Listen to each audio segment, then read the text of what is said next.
Hello everybody. Today we're going to be discussing Nahida's kit and builds.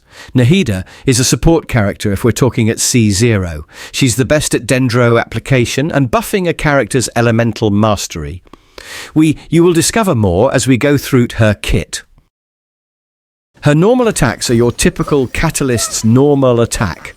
She performs up to 4 attacks that deal dendro damage to opponents in front of her. The same goes for her plunging and charged attack. At C0, it is not going to be much of use, since you will not be using Nahida as a DPS. Going to her skill, when you hold E, Nahida will start floating and will create a square. Using this square, you can mark up to 8 enemies. All marked enemies will be linked through the seed of Skanda, which we will talk about later. When this skill is held, it will have the same effect, although the damage and cooldown will be lower. Opponents who have been marked by the seed of Skanda will be linked to one another up till a certain distance. After you trigger elemental reactions on opponents who are affected by the seeds of Skanda, or when they take damage from dendro cores, including burgeon and hyperbloom damage, Nahida will unleash Trikarma Purification on the opponents and all connected opponents, dealing dendro damage based on her ATK and elemental mastery. You can trigger at most 1 Trikarma Purification within a short period of time. Now this period of time is actually 2.5 seconds, but that's before using her burst. Now to the most complicated part, Nahida's burst. When unleashing Nahida's ult, a huge shrine will appear called Shrine of Maya. Based on the element present in the shrine, Nahida's Shrine of Maya will have different effects. Keep in mind, the effect I'm going to list only affect the Trikarma Purification, which is the linked damage everyone takes when linked with the seed of Skanda. If the party has 1 pyro character, Nahida's Trikarma Purification's damage will increase by 26.8% at level 10 talents. This number increases to 40.2% if there's a second pyro character present. If the party has 1 electro character, the interval between each Trikarma Purification will decrease by 0.45 seconds at level 10 talents.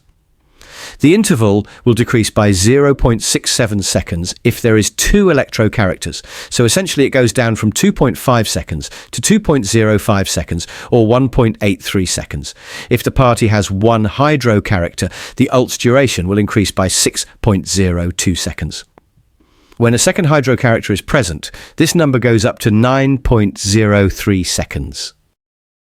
Nahida's ult comes at a low energy cost of 50, while having a long duration, which is a minimum of 15 seconds, can go up to 21.02 seconds or 24.3 seconds. All at C0, of course. Okay, Nahida's ult seems pretty good for her skill, but surely there is more to it for an Archon. This is where her passives come in.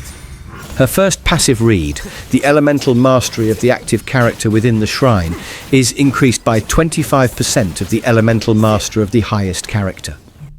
For example, if Al-Hytham has 400 elemental mastery, Nahida has 500 and Kuki has 900. Even if Al-Hytham is the active character, he will gain 25% of the 900, so that's 225 elemental mastery for him.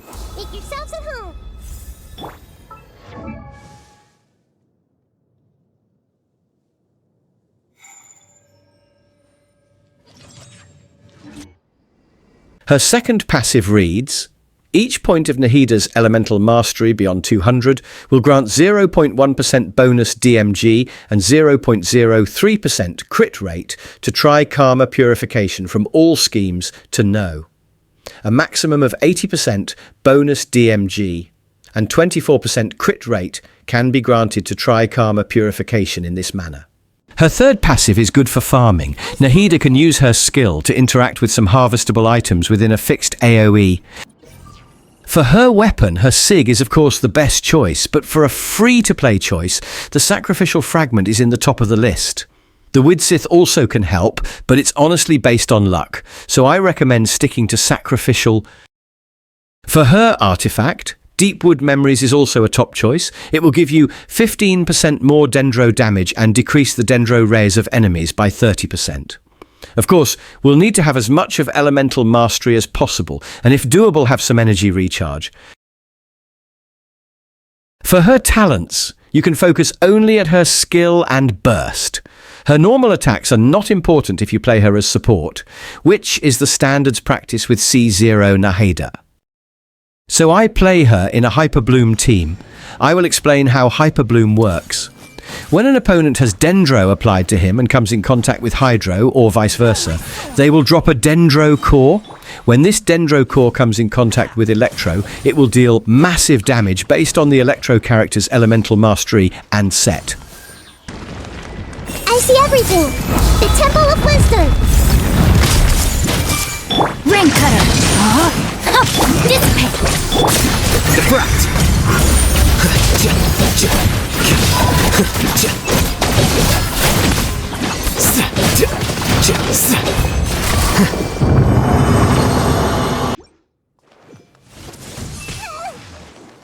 Sharing my knowledge!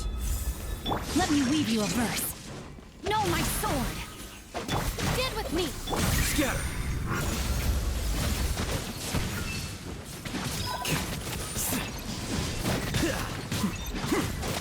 Inferior. Inferior. Everyone hold The hands! eye sweeps the land. Dissipate! Ring cutter.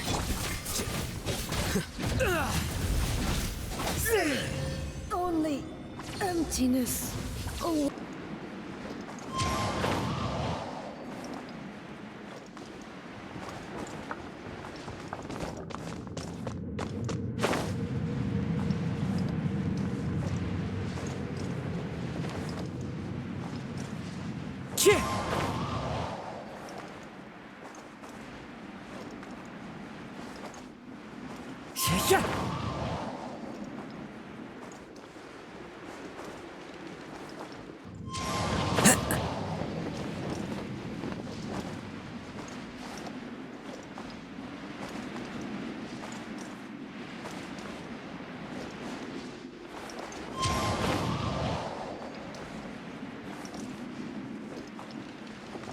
Yeah!